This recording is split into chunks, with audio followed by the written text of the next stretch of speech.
Our next speaker is JD Klingenberg. Was close.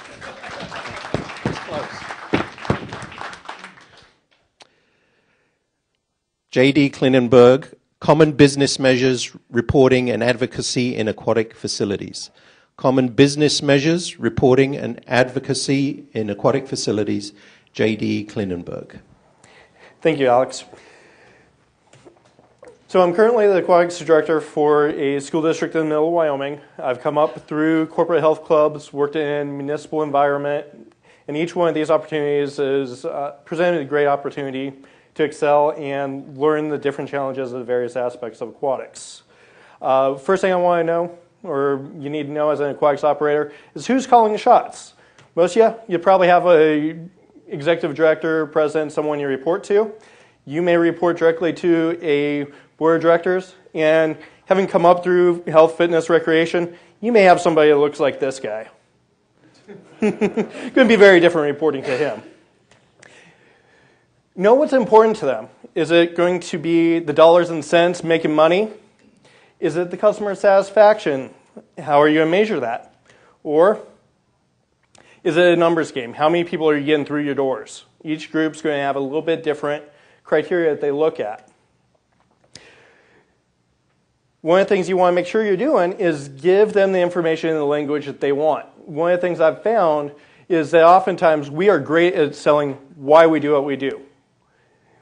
Problem is not a lot of us know how to talk to business, and getting them to understand that getting people in the door can make a big difference in the bottom line. So I'm going to show you guys a couple of ways I present my information to my stakeholders. I'm a numbers guy, and this is actually some of the stuff that we've been doing with my current facility. I like to show them dollars and cents wise how we're reducing our costs or being most effective with the money that they give us. I like to put it in a table format where they're able to look at year over year. And then I like to give it to them in a visual format because people sometimes are great numbers people, sometimes they like to see the visuals. Okay, that was our labor costs. This is our labor costs plus our soft expenses, our discretionary spending. Okay, as you can see, one of the things I've done or we've been able to accomplish is we've been able to reduce over the last 2 years our overall operating expenses by about 20%. Show it in the visual format, you see the escalation going on over the last couple of years, and then some changes in management happen and we start bringing our costs back down. What that basically means to us is we're working our way towards sustainability and being an effective operator, manager of our facilities. We've also been able to increase our programming receipts. We're doing more marketing, bringing more people in the door, being more economical in our operation. If I were a facility operator or a manager, I'd like to see that trend going on all over the place. When you take a look at your expenses versus your revenues, you want to see things trending to be more sustainable, more towards the margin. There's a stigma out there that aquatics is a cash pit. And unfortunately, that's not a stigma we want. We're in an era right now where we see more and more facilities closing down because facilities aren't able to afford them. So we want to build towards sustainability and, if possible, make ourselves self-sustaining, profitable, and contributing to the bottom line in our facilities.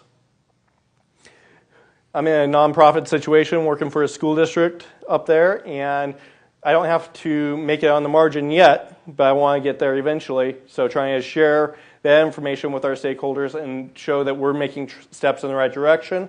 Once again, give them the hard numbers and give them the visual, and we go from there.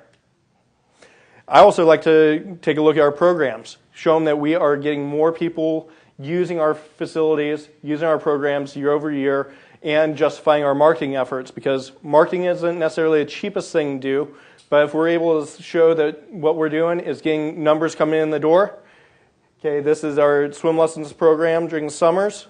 That's more people using the facility, trending upward. When it comes to facility management, I also look at our trends over the course of the year. When are our peak times? Do we need to hire more people? Why are our labor expenses so much more? Okay, so I track our number of users per day on a monthly basis. I could even break it down and trend it on a daily basis, hour by hour, and determine our staffing numbers and show them our justifications for why we have 2 lifeguards on versus why we have 8 lifeguards on, depending upon how many people are using the facility at that point in time. So those are your quantitative measures. Those are hard numbers that you can readily check, measure, draw from your financial accountants or your financial advisors. But then you also have your qualitative measurements. Customer satisfaction. How are you going to get, are they happy with what you're doing? Surveys. One of the best ways of doing it, in addition to having conversations with your customers. I prefer to have the face-to-face conversations, get a lot more information. I find with surveys, it's like trying to pull teeth to try to get somebody to do a survey. You almost have to push it out there 5-10 times before they just go, I'll just do it to get them off my back. But you can get a lot of really good feedback through the surveys, but that face-to-face interaction gives them an opportunity to really share what they're thinking and where your opportunities are for improvement. Referral rates. How often are your customers, your patrons, bringing in their friends, bringing in their family members, and referring people to use your facility? One of the best ways of doing that is, especially if you're a membership-based facility, have the line out there, how did you hear about us? Try to incentivize it if you get the opportunity. Give the person that's giving you a referral some sort of incentive to help bring people back. Incident rates. We all know that Aquatics has a risk factor in it. Our goal is to minimize it. Okay, if you are finding that you have incident rates that are getting up there, happening more often than not, you probably need to address it with more staffing, those types of situations. The big takeaway, talk with your stakeholders. Talk with your manager, your supervisor, your board of directors, your patrons, and understand what it is that they want to see and how you can provide them with that level of service and make it happen. Thank you.